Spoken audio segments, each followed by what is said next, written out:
rhetorical strategy, this is my goal, this is the situation. For written, same thing. For body rhetoric, same thing. For social media, same thing.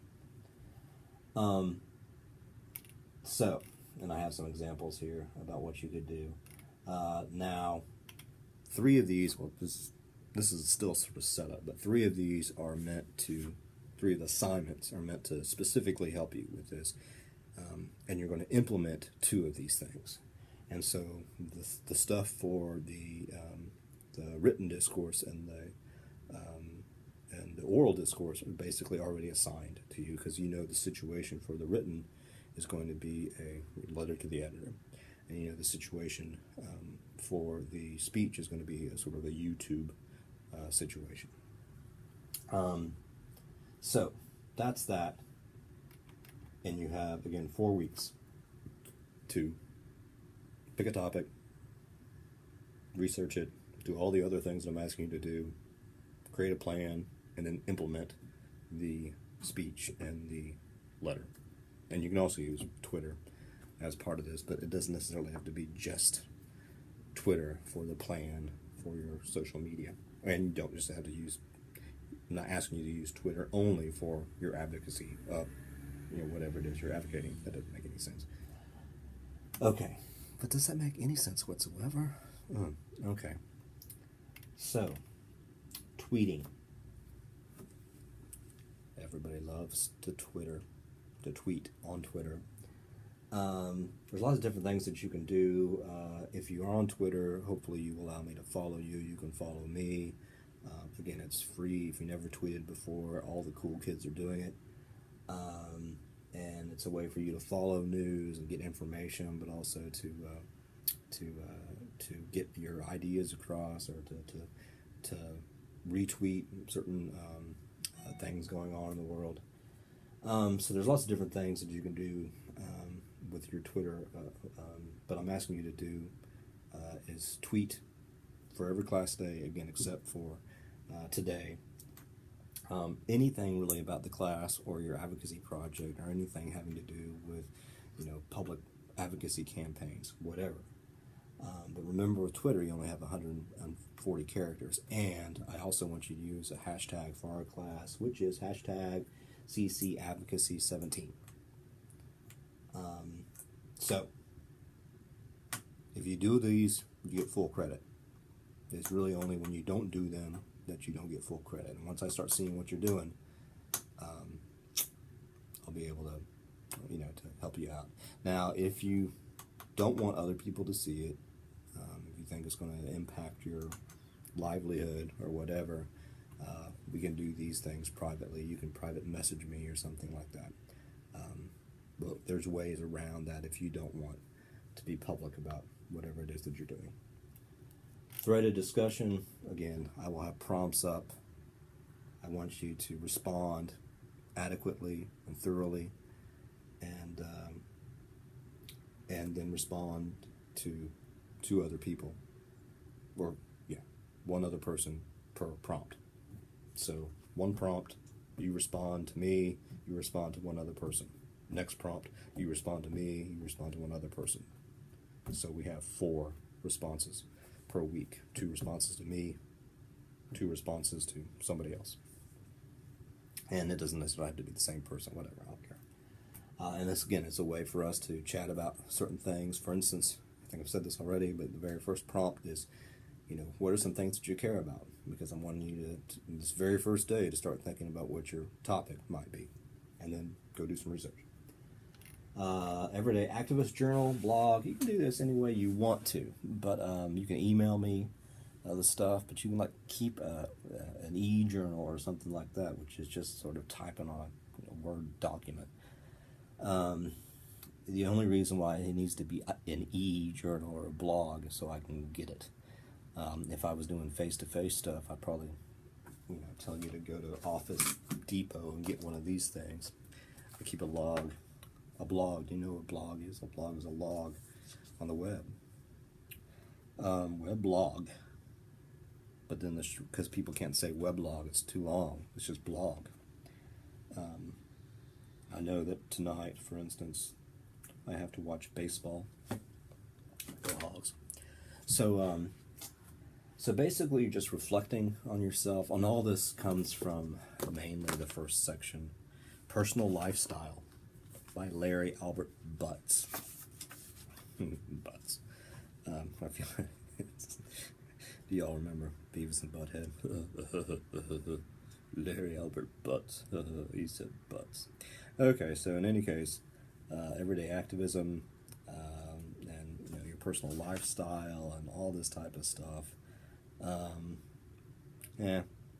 So there's lots of different things, but I want you to sort of keep a personal lifestyle thing, everyday activism journal, reflecting on what things that you do that might hurt or help other people in your everyday existence, and maybe some things that you can change. But it's all growing out of this first chapter, and so take a look at that. But once per week. And then again, if you just want to email me your reflections, that's fine. Or if you want to get all fancy, if you already have a blog or something like that, you could do that and just send me via email the links. You don't need to upload anything to KC. And these can be private, right? Because journals, I need to see them, but if you don't want to share them with other people, that's all cool.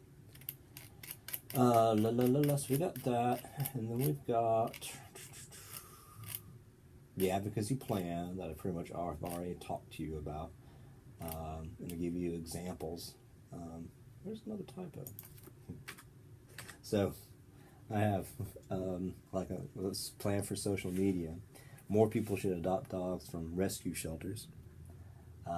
Who is my audience? The folks, young professionals who are online or on Facebook or whatever. I'm going to create a meme.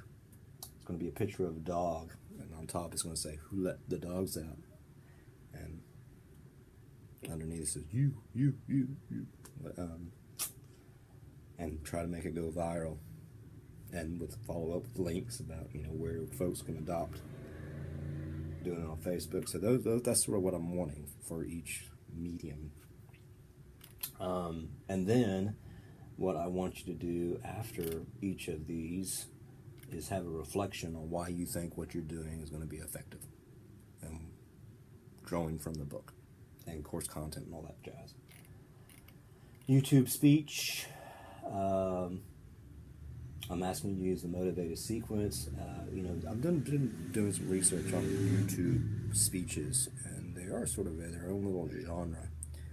Almost always they're about oneself and change and trying to be inspirational to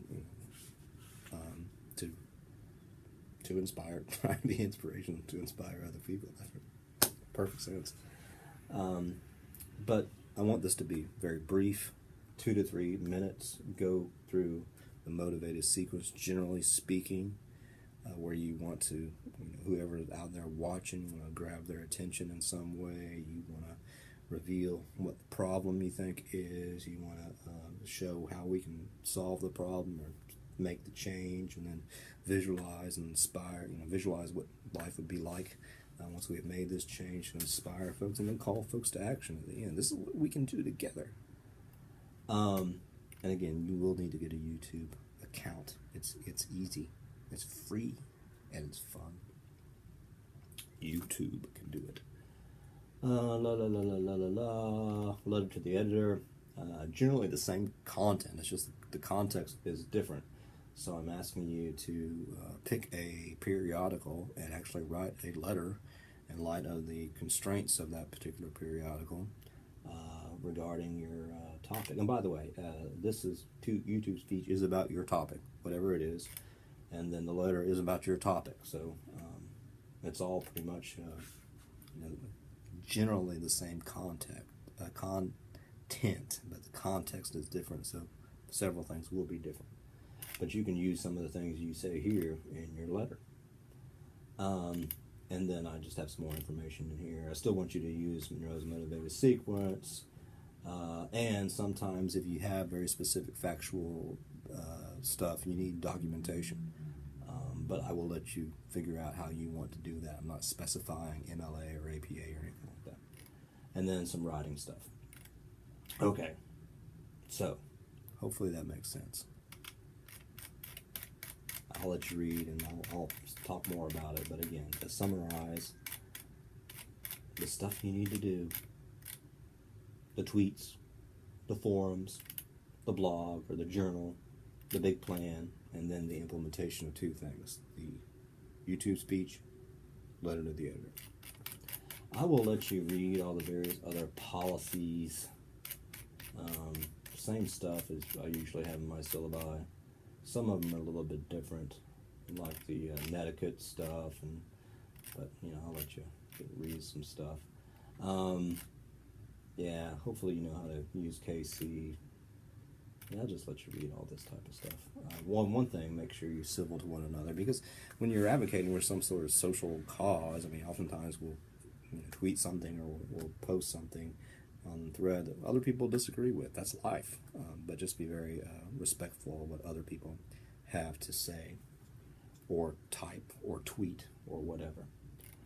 Yeah, and you'll be turning everything into me via email. Never upload anything to KC except the thread stuff. Teaching philosophy, and then the schedule. Okay. So today was the brief intro, and I'll have a little bit up about MLK's speech here soon, or the letter.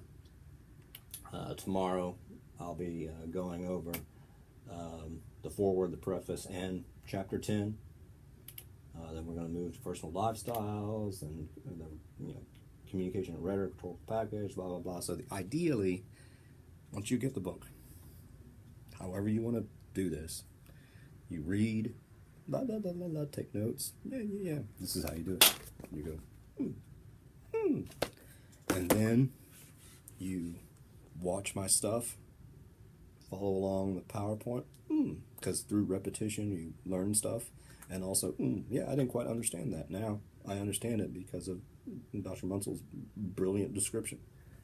And then, in light of my prompts, you go and you reflect on something, and blah blah blah blah blah blah. So that's sort of the process, and then of course you're doing stuff.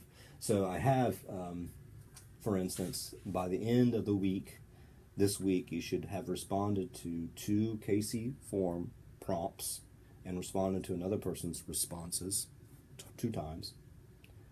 So 4 per week. Should also have tweeted 3 tweets this week by the end of the week. Also send me your first journal or blog entry by the end of the week. And I do realize that sometimes folks who have full-time jobs and everything like that, which might be most of you, need the weekend to sort of catch up. So by the end of the week, I'm saying hopefully, I don't say hopefully, by 5 o'clock Sunday. So,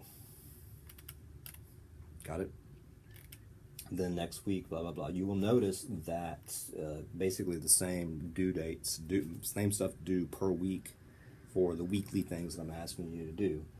But the full advocacy plan is not due in my inbox until Saturday morning, June 24th. So you have some time to do that. And then, because of sort of the asynchronous nature of all this, your YouTube speeches are going to be due by 11:59 p.m. Tuesday, June 27th. And then your letter is due by Friday morning, 8 a.m., June 30th. And the last little weekly things that I'm asking you to do, they're going to be due by Saturday morning, 8 a.m. That is June. Do we have 31st? June. Nope. It'll be Saturday, July 1. Because my grades are going to be due, so that's Sunday, that's Saturday. Let me know if there's any questions. Hopefully in the 45 minutes thing, you have a better understanding of what this class is all about. And by the way, when I put stuff on YouTube, it only allows me to put stuff up in 15-minute increments. I still haven't figured that out, but in any case, so you'll see, lecture 1, part 1, lecture 1, part 2, etc., etc., etc. That's it for now. Be back later on with some MLK stuff.